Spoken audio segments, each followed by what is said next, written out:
Le 9 janvier 1946. La voix immatérielle de mon conseiller intérieur me réveille à 5h45 et me salue de cette manière. Que le Seigneur se manifeste toujours plus à ton âme et qu'il t'instruise.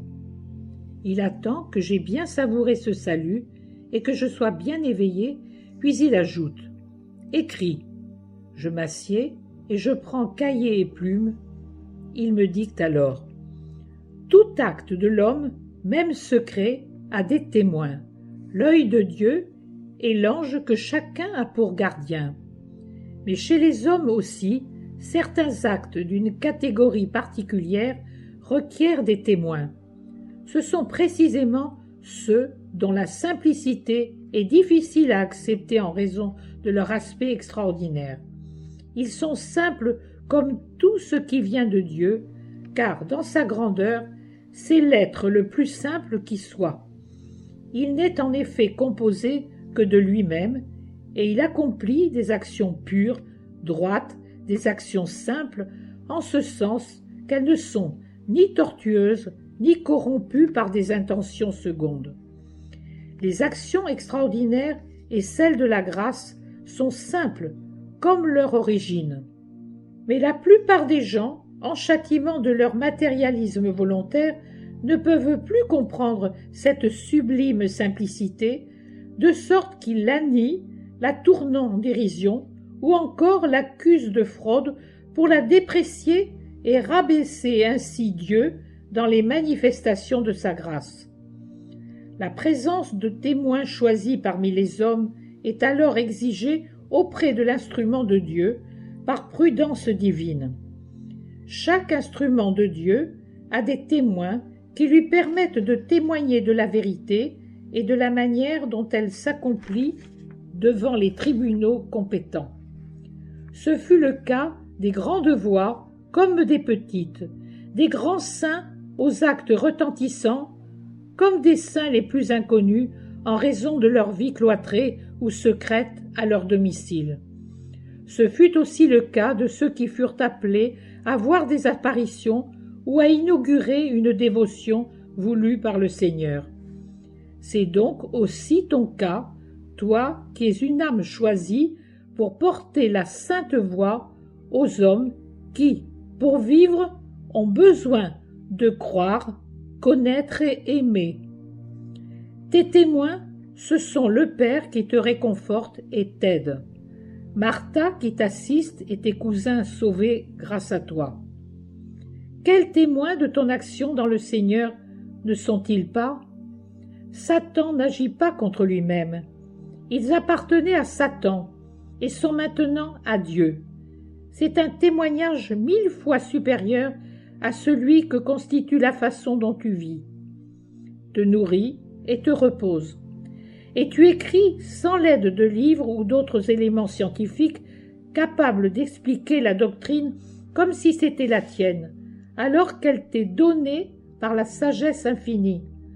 Cela, le monde ne peut l'admettre. Il veut tout expliquer d'un seul mot.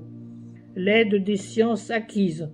Non, Dieu, le Très-Haut que j'adore, est celui qui parle et communique son enseignement lumineux.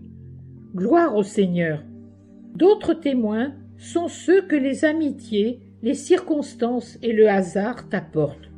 Qu'ils sachent, doutent ou ignorent complètement qui tu es, la porte-parole, ils voient néanmoins tant de choses à ton contact qu'ils pourront en témoigner plus tard.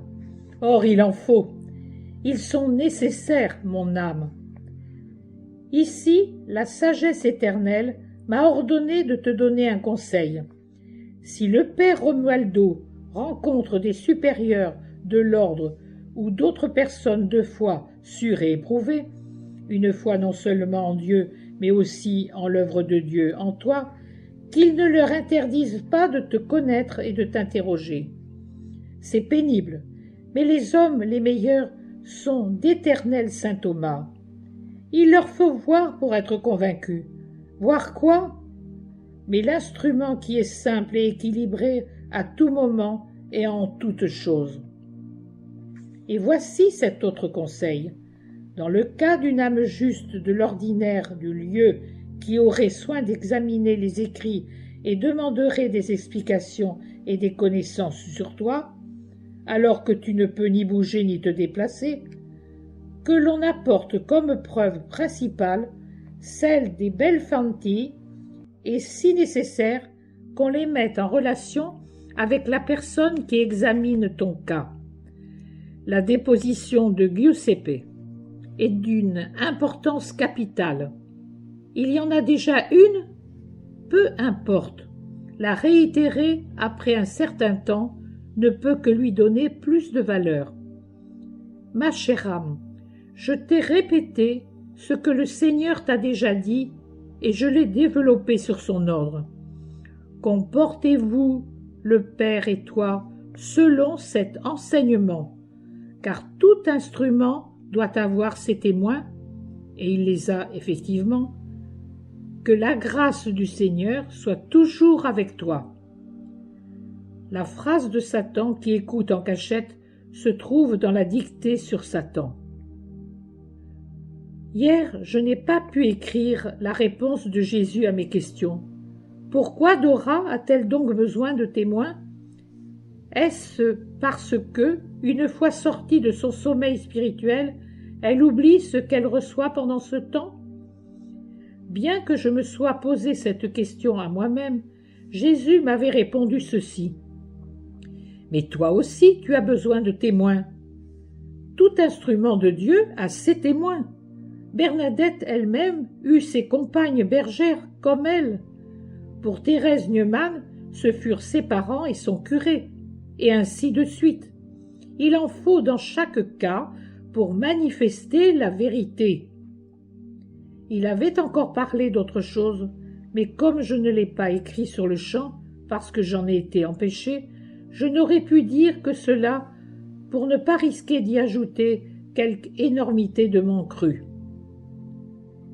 Jésus, qui désire que cette explication soit claire et bien connue, a chargé mon conseiller intérieur de me la répéter et de la compléter par les 2 conseils qui n'avaient pas été dictés avant-hier, j'en suis sûr. Avec l'ange, je dis moi aussi, gloire au Seigneur.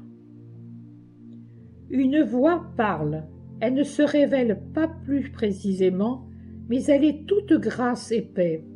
Elle est pourtant forte et nette, avec un fort accent toscan, si bien que, à mon avis, il doit s'agir de sainte Catherine de Sienne. L'amour est la perfection que l'on veut atteindre, ce qu'est le souffle sur la braise. Il la ranime, en dilate la chaleur, la rend très active et splendide. La perfection que l'on désire atteindre dans le seul but d'obtenir paix et gloire, ce n'est donc qu'un égoïsme spirituel, ressemble à de la braise éteinte. Elle est noire, froide, inutile. La perfection qu'anime un amour tiède est comparable à un tas de braises noires dont seule une infime partie est allumée, un petit morceau de charbon. Il faiblit, sommeille, risque de mourir. Mais si notre amour, un amour pur, dont le seul but est la gloire de Dieu, souffle sur elle, alors toute la perfection s'allume et purifie notre âme, la rend belle, disponible, prête à servir la volonté divine comme une parfaite servante, et qui plus est, digne de brûler devant le trône où resplendit l'agneau. Les actes des saints sont saints ceux qui accomplissent la volonté de Dieu, resplendissent en même temps que leurs prières dans les encensoirs célestes.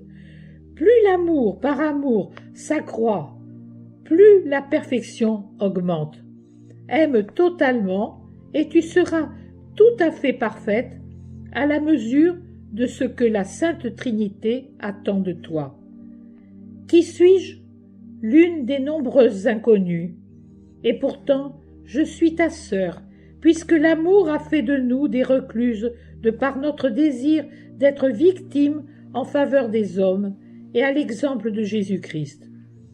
Je suis Julie, Julie della Rena de Certaldo, vierge et recluse de saint Augustin au XIVe siècle. Grâce à la bonté de l'amour, je suis bien heureuse au ciel.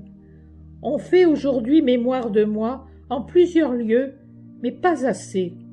Je ne m'en afflige pas pour moi-même, car je possède tout en possédant Dieu.